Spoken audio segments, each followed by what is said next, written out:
Well, let's get started with episode 8. And it feels like I've been doing this for a lot longer than 2 months, but I'm thoroughly enjoying it, and it's one of the things that really keeps me motivated and like keeps me reading and finding things to talk about. So I'm really loving it. And so this is Love Your Shelf, and today joining me is Sonja Schultz. Welcome. Hello. Thank you. And she is librarian extraordinaire for Nacogdoches Independent School District, and she works at the high school. So I know things have been pretty crazy for you too. A pretty wild spring, yes. Yep. And unlike any other. That's for sure. Yeah. But she and I have collaborated a lot in the past few years since I've been in Nacogdoches, and the school librarians and other librarians that I've gotten to know here in town are truly inspirational, and they're doing great work. And we all, I think, you might completely disagree, but I think that we're all working really well together. And I think so too. It's been such a joy. I mean, we want to do more in the future too. Yes. I mean, it's just, we're better together, friend. Yes, we're better exactly. together. And we, so we're talking about ways to do that going forward and all that stuff. But right now, you're technically on vacation, right?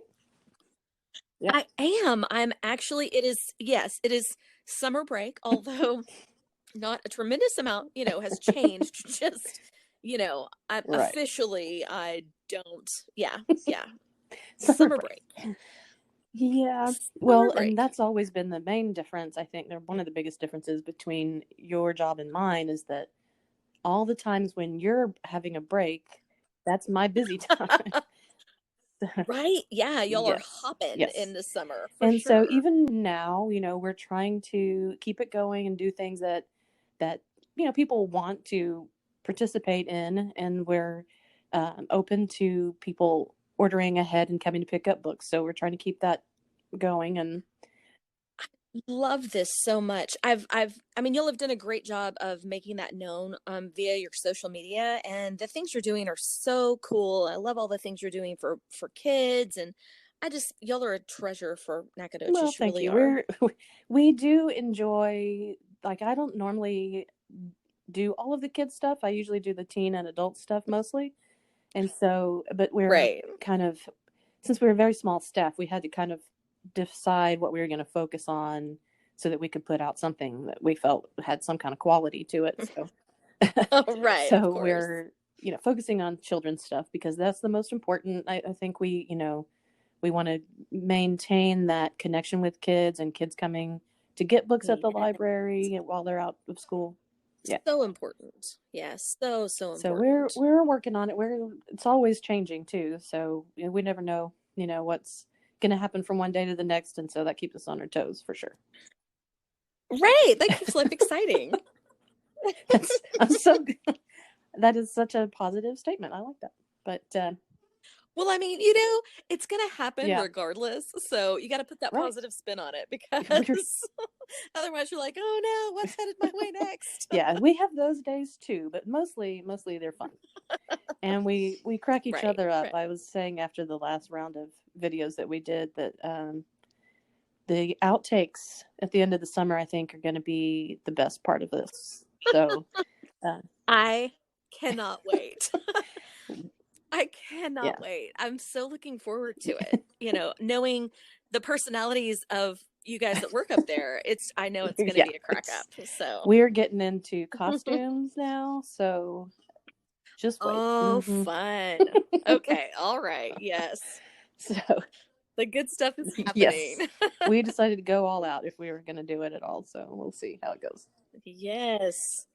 Love it. So basically in this podcast, what we've been doing, and this is just sort of, we said, hey, let's do a podcast so we can, keep in contact with people. And it just turned into us talking about what we're reading and watching and listening to. So Mm-hmm. that's what I've invited you to talk about. And the first thing, I always like to get started because I'm, dominating like that. I love that. But It helps right, ease the I way see it for the again. You're guest, putting right? that Yeah, no, I positive like spin it. on my bad behavior.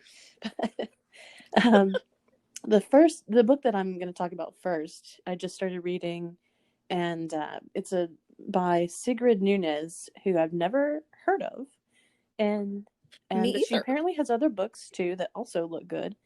And the title is "What Are You Going Through?"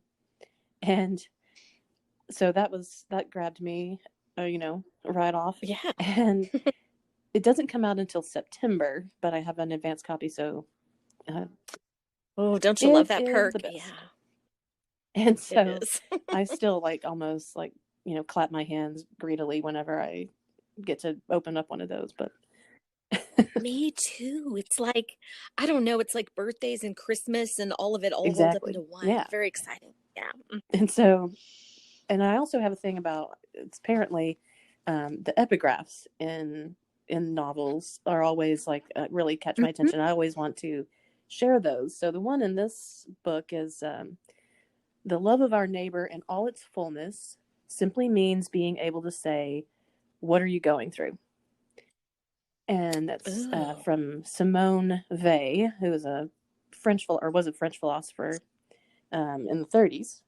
And Oh, yeah, and nice. so that was attention getting. And then Simone Weil also, as I was, thinking about this and looking up stuff, I found another quote from her um, that is attention is the rarest and purest form of generosity. Oh, I I love know. And it that. really made me think about what we are doing so much, especially it's really brought into focus now that every day we're making these choices about what's going to get our attention, Yeah. And it really does kind of change that idea of being generous to give something attention changes how you think about what you're doing with your time. Right. There's an intentionality Yeah. behind that and a care behind that. I really Yeah. love And that. so that all really struck me. And that's before I even got into the book itself. Um, but I'm already in love I with it. know. Yeah, it's So exciting. the first thing that struck me about the novel is that it's, and it is fiction, but it's this really kind of brusque language. It's almost it made me want to think that, or want to say, but I kind of hesitant to say it. It's that it's kind of almost a masculine way of writing. Right. So is it like a Exactly. Hemingway-ish A kind? little bit Okay, gotcha. direct, just kind of here's the Mm-hmm. detail, and it's told Yeah. by this narrator who writes. Um, she's describing this Airbnb that's super cozy and all of these it's plush and nice, and then she says, "What most people call cozy, gemütlich, or hygge, which we love the hygge around here." Mm, we do. We love um, it. Others find stifling. And she's like, I don't like all this stuff. And so, right from the outset, I was like, okay, this is an interesting person that I want to, Yeah. spend some time thinking about how this person Mm-hmm. thinks. So that's all I'll say, except that it's kind of like this. It's written in uh, how do I say it? She's has these interactions with people, so she's sort of describing events, but in a kind of straightforward way. But it seems like it's building to something, I haven't finished it, but it seems like something. It's not just going to be all of these encounters that she has. Something's gonna happen. So Okay. It's going to build to something yes, exactly, exciting. exactly. Okay. All So right. That sounds yeah, so that's the wonderful. main thing I'm reading. Usually I have several going at one time, but Me too. I get but it. that's the main thing. So how about you? Well, I have several things Yay. going at one time because, living that librarian life. So I'm listening to the audiobook by Jason Reynolds of Ah, yes. Stamped. And can I just take a moment to say that I am probably, I mean, I know he has a lot of fans, okay, but I am probably one of the top 10, like most ridiculously adoring of Jason Reynolds fans ever. So, one of the perks of the job is that sometimes you get to meet authors, and I was standing in line to get a book signed years ago, and he complimented me on my sweater because I'm a librarian, because I wear cardigans. And and it was like here's the thing. He had this overwhelming kindness and Mm. genius about him that was just, his brilliance is just Yes. palpable. But the audiobook, so I'm listening to it on audio, and his voice is he's a writer and a spoken word Oh, yeah. poet, and he is just him reading this is beautiful, and it just hits you in a different way, I think. Although I'm sure, reading the words on the page is good too. I love Jason reading in my ear. And plus he always talks about how much he loves his Oh. mama. So, yeah, I mean, I love this. I love this man. He's fantastic. So that's one. I have just started reading the new Elizabeth Acevedo book, Clap When You Mm-hmm. Land. Oh, I love her too. She is also a spoken word poet, and this is a novel in Oh. verse. And it's about two sisters, one who lives in the States and one who lives in the Dominican Republic. And not giving any spoiler, but on the day that the girl's father is supposed to land in the Dominican, he is killed in a Mm. plane crash. And so because that happens, like you can read that on Yeah, the front flap. right. And not giving a spoiler. And then it's just the girls trying to figure out um who they are in relation to that, learning about their father as a man, and not just, their father. I think as Mm. children we see our parents as just this entity of a parent, and not realizing oh, they're a whole total person with lots of facets. So that's been great. Okay, and then this is kind of a rando book that I'm about to tell you about. Okay, I have this thing for reading really great Oh, cookbooks. yeah. Okay. And not like just it's not like I go, oh my gosh, 3/4 cup squash. Yes, that is so fascinating. But when they have little vignettes or Oh, yeah. I love stories those. or whatever, I love that. So there is a new one that I am in love with, and it's called, are you ready for this? A Good Meal is Hard to Oh, come Find. on. Yeah, so I had to get it because and so A Good Meal is Hard to Find, storied recipes from the deep south. Oh, my gosh. And right, and so here's the thing, there's these two friends. One is an artist, she's a painter, and her name is Amy Evans, I believe. And then there's a writer, a cookbook writer, who cooks all the time, as I'm assuming all cookbook Mhm. writers do, named Martha. And they got together. So Amy has these quirky, really interesting paintings, and she started making up stories about the people who would own the things in the Mhm. paintings. So, like, let's say she collected some oddball, quirky things from the 30s and painted this really beautiful thing with, an old Duke's mayonnaise jar, and, then she would make up a story about the lady who Oh, owned yeah. that. And so they got together and wrote these recipes with these little stories about these women based on these paintings. And I just thought it was the coolest thing, like, there are these two friends getting together and using their talents in this really oddball, offbeat way that's just the most fun I love ever. that. Yeah, it's super cool. Yeah, plus, I mean, a Flannery O'Connor, like, Yeah. title, the riff on the title, it was too much for me to not get. I had You to. know, I love me some Southern Gothic, and a cookbook that's like, I mean, it's all the Yeah. Venn diagram. Like, this is in the center of what, yeah. Yes, it hits. It hits all the things. Well, and that is truly, like, A Good Man is Hard to Find is my favorite Flannery Yes. story. Not that it makes me necessarily want to sit down to a meal, No, but no.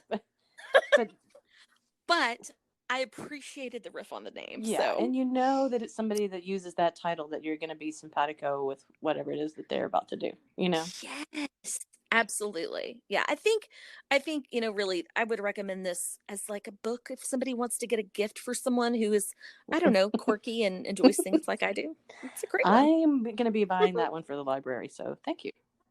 Yeah. Yeah. You're very welcome. I'm so glad. This is just my absolute favorite thing to hear from people whose opinions I really care about, to hear like what they're doing and reading, and it's just the best thing. I agree. I was making notes. Yes. I was making notes when you were talking I about your know. I books. was trying to be really quiet because I had to turn the page of my notebook to write, and I thought I was making too much noise. But I'm That's funny. also I'm watching stuff too lately, and I was kind of looking for some things because I got through with Outlander and I got through with some other stuff that was pretty dark. So I was looking for some Mm-hmm. lightness, and I landed on Lodge 49. It's on Hulu. Have you heard of Oh, it? okay. I have So, not. I'm writing it down. but then, and I only discovered this today. I just started season 2 of it, and I discovered that they canceled it after the 2 seasons. So Oh, I I am hate so that. bummed, but I don't want that to prevent people from starting it because it's worthwhile. And Okay, so it's worth seeing even though it's going to dash yes, your heart yeah. at the I end. mean, Gotcha. there's Yeah. things like that, I guess. Yeah. For And then we sure. can all band together and demand that they keep making it, because I think that's what we should do. Yes. Yes. Good I plan. think Paul Giamatti is the producer of it, so he seems like he would be receptive. Oh, So, I think so. He seems like such a nice guy, doesn't he? Yeah. so it reminded me of another obscure show that was canceled after one season from a long time. I think it was in mid 2000s. It was on HBO. It was called John from Cincinnati, and No, I never saw yeah, that it one. didn't last very long, and it was, but I had kind of just sort of started it right when it came out, and so otherwise I don't think maybe I was one of 10 people who watched the show. But, it was very bizarre, and it's about this family of surfers, and then this dude shows up, and he sort of throws their life into chaos, and but he's almost like a messiah figure kind of, and it's really, yeah, it's Oh, very wackadoo is the best way I can describe okay. it. I like that And so I was description. watching it, um, and it's kind of the same time period. I was also watching another show that got canceled, Carnival, that I was Okay. watching to see where this was going to go, and both of them were canceled before you got to see where they were. Oh, So I'm really hoping that we can make Lodge 49 happen. So right? I just feel like they owe it to the yes, fans, right. right? Anyway, Some sort of closure, right? Lodge 49. There's this character. The main character is Dud, and his last name is Dudley, and he's a surfer.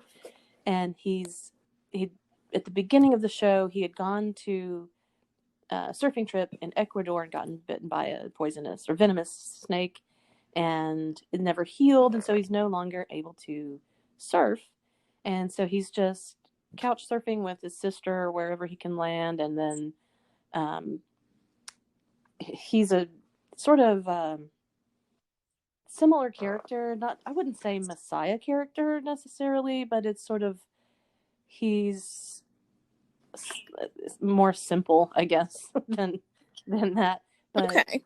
definitely, like, strange things start happening at this point. Oh, okay. So he's intriguing and Something is special in some special kind of about him, way. although nobody thinks that he is. um, Gotcha. Yeah. and so Okay. it's a slow build. At first, it just seems like it's sort of brightly colored, and it's shot like a comedy. So you're thinking, oh, this is just, he's like this hapless character, and wackiness will ensue, right? That's what it Right. seems like. But then weird stuff starts happening, and it's like they kind of, with increasing frequency, oddball, strange, and sometimes dark stuff happens. And so you don't really know like what it is that they're trying to get to, you know? So very intriguing. And then it sort of early on, he is drawn to this sort of nondescript building, and he goes up to it, and this man lets him in, and he feels like he's been there before. Dud does, and says, you know, I remember seeing the throne room, and like opens these doors, and he sees this room that looks, you know, it's like a throne room, right? And it turns out that it's this lodge 49, and that there's this secret order kind of, I guess, that I love secret societies. Exactly. Okay. And so they do, you know, this is where they like have their meetings, whatever, at this building. And he decides that he, you know, well, obviously he needs to join this because he was drawn to this place. And it's the Ancient and Benevolent Order of the Lynx is what it's called. Okay. Right. And so it's very silly stuff, you know, at the beginning. But then it turns out that there's more to it. So I just had this flash of the movie, the old movie Peggy Sue Got Married with her grandfather. Oh my gosh. Like trying to make someone time travel, make her time travel back. Okay, so sorry. Oh my gosh, that is such a perfect. I hadn't thought about that movie in a long time.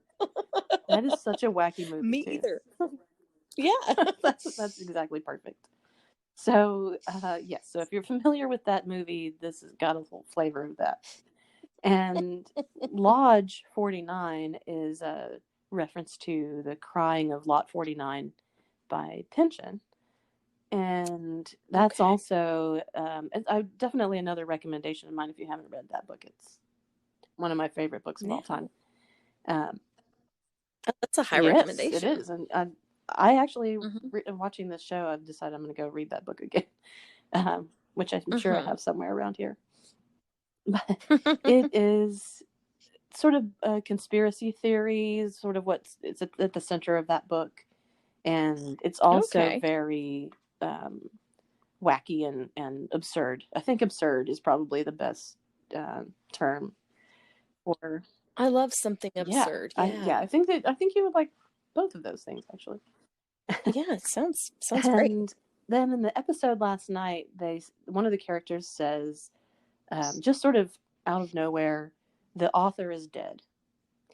And, you know, that's a reference to the essay in the 60s by Barthes, another French philosopher here, referring to the death of the author, and which is a further a pun on, the English way of saying it is Le Morte d'Arthur by Sir Thomas Malory, the Arthurian legend, and all that.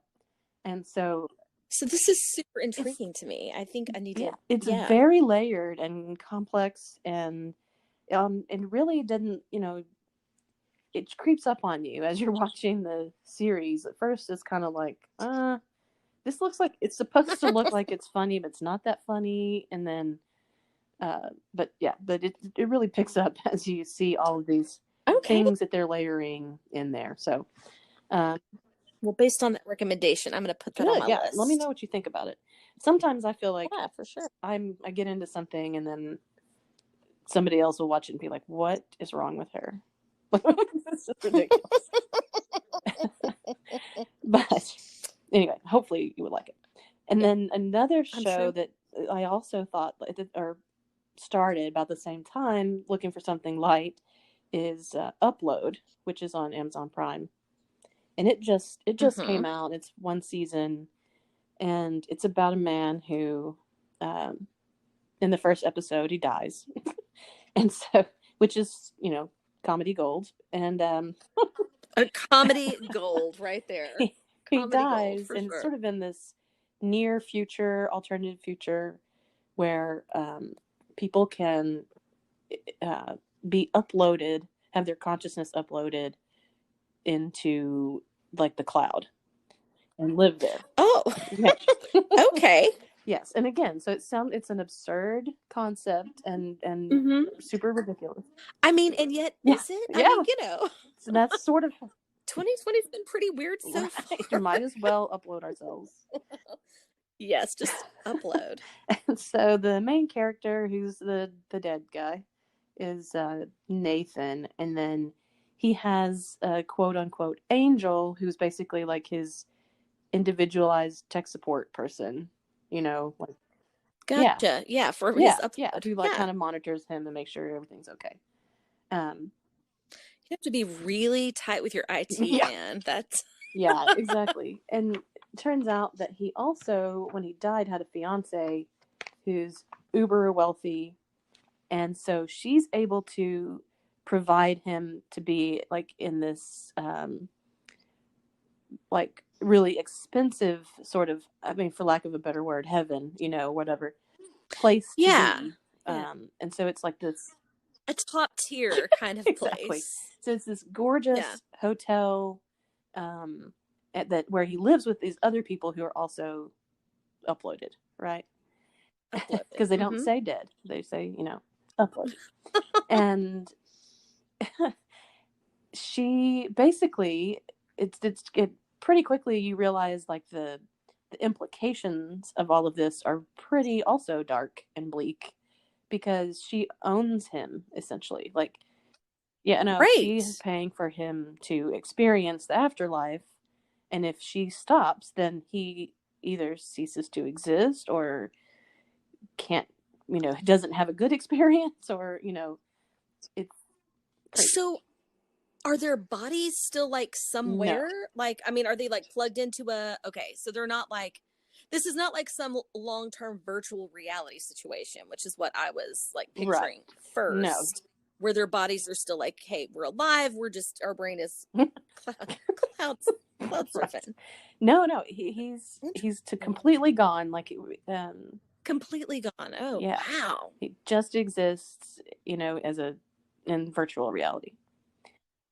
That's crazy wild. And so it's another one that like, and it's also shot, and it's like, it looks colorful and bright, and like all of the actual technology is really like fun and interesting. Like they can 3D print, like on not in the virtual world, but in the real world, they can 3D print their food, and have self-driving cars and all this like amazing technology. But it kind of upsets this idea that all this technological advancement is a positive thing, because it's bringing up all these questions about commodification and how can you own a person. It's the shadow side. Yeah. And or is it a person anymore? And so there's characters who don't believe, they believe that they're just like fabrications and they're not the actual consciousness. And anyways, so I mean, that's pretty deep, like for a light show. I was looking for something light, so this is my life. That's what always happens to me. I'm like, I want a comedy, and then I'm like sitting here going, oh my God, what is humanity, and what's the soul? Wow. Yeah. So yeah. Wow. And then the whole idea of like, he exists in a like on a hard drive or something, and that his fiance owns him. I don't know how you feel about your significant other, but that's chilling to me. Like, you get in a fight, and then you get unplugged. Wow. Yeah. No, not a good. No. I mean, I'm a control freak anyway, so that I don't think that. That would be very unsettling. Deeply. Yeah. For sure. Yeah. So I think that's pretty much the things that have been occupying my time. Do you have other things besides reading that you're doing? Yeah. So I too have been doing some binging of the things. I love podcasts, and so two of my favorites. One that has just started during this pandemic that I have loved and like listened as soon as they come out, is Unlocking Us by Brene Brown. Oh yes. Yeah, I find her very fascinating, and I think she's had a very interesting selection of guests on there. I always the thing I like about Brene is that Brene, as though we're neighbors, good old Brene and I, Brene Brown is a Texas girl, and I relate to her very much in it takes work to be vulnerable, because I too was raised very pull yourself up by the bootstraps, Yes. put your big girl panties on and handle life. And so I appreciate that it is like I have to do intentional work to be vulnerable. It doesn't come naturally to me. So I've enjoyed hers. And then one that I needed to get a little caught up on was Ear Hustle. I don't know if you've ever heard of Ear Hustle, but it's one of my favorites. So it's recorded inside San Quentin prison. And it is about life inside, what it's like in prison. Now, San Quentin in the 70s and early 80s was known as this, horrible, really, really scary place. And since, I don't know, maybe the mid 90s, they've really changed over to having a lot of programming that helps with recidivism and really helps with rehabilitation and giving people skills and making useful time. That's all you got there, time, nothing but time. So the cool thing is there are inmates, incarcerated people who have skills and have received more training so that there's work done on the inside. And then there are people on the outside. So there's some volunteers. There's a woman named Nigel Poor who is an artist, and she kind of started it. Anyway, it's been really fascinating because it answers lots of questions like, what is life like on the daily in there, and what does it mean for people who have kids on the outside? Like how are you able to keep your family unit going? And it's just been a real eye opener for me. So Ear Hustle. It's a really good one. Do you know how long it's been around? Is it couple years? Yeah, a couple years. And it's interesting because when they go on lockdown, they can't, because it's made in a prison.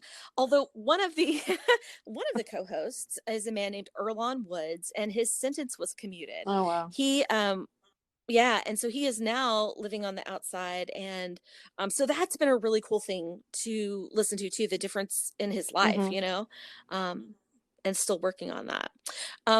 And besides podcast, I also love to watch some stuff. I'm kind of a documentary gal. And on Netflix, there is this great documentary. I think the name of it is That Little Band from Texas. But it is a documentary about ZZ Top. Oh, yeah. Which is so well done. And I don't know, it was just joyful and funny and super interesting. I really, that was a good hour of my time or so. That was a good one. And then I just started watching this one. And okay, I'm going to be very honest with you. I've not read this book. The Salt, Fat, Acid, Heat book. I love both the book and that show. Oh, the show, so good. And it is perfect. Okay, again, this isn't going to sound great, but it's perfect background. Like if I'm doing, if I'm writing in my journal, because, you and I both do the whole Bujo bullet journal thing. If I'm writing in my journal or I'm thinking about other things, but I want some kind of background, it's so lovely and delightful to have that on. And I can go in and out of really paying attention. It's nice. No, I love shows like that you can just, because I am a multitasker. I never just sit and watch something or just focus on something. So yeah, I love that. But she's so great. It just as a character, as a person, not character, but oh, for sure, yeah. I've thoroughly enjoyed that. Thoroughly enjoyed it. So, that's pretty much. Oh, and there's another show on there that is like a documentary miniseries called The Innocent Man. Have you seen that one? Okay, so it is based on things that happen in this tiny town in Oklahoma that's kind of near where I'm from. So I'm from the North Texas area, and there's a little town called Ada, Oklahoma. Oh, I know it, yeah. And and there were these two really heinous murders that kind of went unsolved. Anyway, the writer John Grisham his only nonfiction work is based Right. on Yeah, yeah. I'm familiar with that. this stuff, right? Okay. So it is really fascinating. I have to tell you, like super fascinating. Man, I was riveted. And I'm not even super much of a true crime person, but wow, like I guess the thing that struck me about it was the way that we have pushed for people to solve the case, solve the case, solve the Mhm. case. And um you know, and I get that. I mean, you don't want some psycho killer running around. It makes you feel unsettled, Mhm. right? But um innocent people have been hurt in the process of that. And just the background story of these people and the fight to have some justice and what happened to all of the people involved has been very super unsettling and interesting, and it just I was riveted by that I'm gonna show. have to check that out, and I'm really interested that a couple of your selections are um, related to like the notion of social justice and these things that we're all really questioning right now. Because Yeah. we've got to figure out a way to um, address these systemic issues that we have, and doing things like you're talking about in San Quentin that are happening there, where they when you treat people like people and you Hmm. try to give them tools and make use of their Yeah. time while they're there, instead of just treating them like something less than human, which has Right. been proven not to rehabilitate, Not and to yeah, it work. doesn't. Right. Does not work. It makes the Yes. problem worse. And Right. so, and the same thing with what you're talking about with the innocent man is there's so many there's so many issues, and all of these things that are sort of tied up all together, and it's really coming to, obviously, to a head very violently right now. Right. And Right. I kind of it ties into the the thing that I was going to mention as being the thing that makes me happy this week has been the protests that are going on in Nacogdoches, and Yes. that they've been such a bright spot for me to see and participate in, and to witness, and the people that are coming together nonviolently, peacefully, and it It's beautiful, honestly. It's given me a lot of yes, hope that we will all be able to continue to come together to learn and grow, yeah, to know better and therefore do better. exactly, and Yeah. to yeah, to learn, educate ourselves, and to really interrogate our systems, and each other, and hold each other accountable, and um, I think yeah, I it's agree. a community building Yeah, effort. that's a Yeah, beautiful thing. Yeah. Well, for me, I just think it's important. I love Texas. yep, I'm from here. I love the South. I love America. And all of those things do not mean that I don't see the problems within each one of those and want to make right. them better. Right. I mean, if I look at my children, as much as I love them, I don't just go, oh, well, whatever you do, I'm just going to say you're the greatest. I look at my kids and I go, oh, well, this needs to be, fixed. This is not how we behave. So then we work on improving Hmm. that, right? Like it's a loving thing to look at your shadow Yes, side and do the work. That is a loving exactly, act. and just like So with yourself, if you're not questioning your own yourself, your motives, your actions, then you're just mindless, and you're not. Same thing with yeah, you have to question your systems and your society. You can't just it's so important. No, I agree. Otherwise, you might as well just be uploaded to the cloud, right? exactly. You're giving over your power to Yes, someone else exactly. entirely. And so Yeah. so that's been that, and then I also have started the African American history from emancipation to the present Yale course that's online, Oh, yes. and Is yes, that? it's very good. And I kind of put a post out and said, "Hey, does anybody else want to do this with me?" And I so saw yeah, so I've that. got several friends who are gonna do it too, and we'll like talk about it, and so I'm excited about it. And there are I know a lot of things about that because I have been you know curious about that since I was a kid, Mm-hmm. but Right. there's still always more to learn, and you'll, have your eyes opened, I guess. That's so true. And once you know, you can't Yeah. unknow. And so you need to move forward. I think that's awesome. Yes. Well, so anyway, so I'd like to know what is Mm. making you happy this week. Ooh, what's making me happy this week? Honestly, so many things are making me Oh, happy that's this good. week. So, yeah. So, librarians, right? We love books and we love tech. And so I did a Wakelet training. I don't know if you've I've heard of heard of it. Wakelet. But I haven't played with it. Super fun. I love it. It's super fun. It's just a really easy curation tool, and it wasn't even originally made for educators or librarians. It was just, for anybody. You could curate recipes you like or whatever. Oh It's yeah.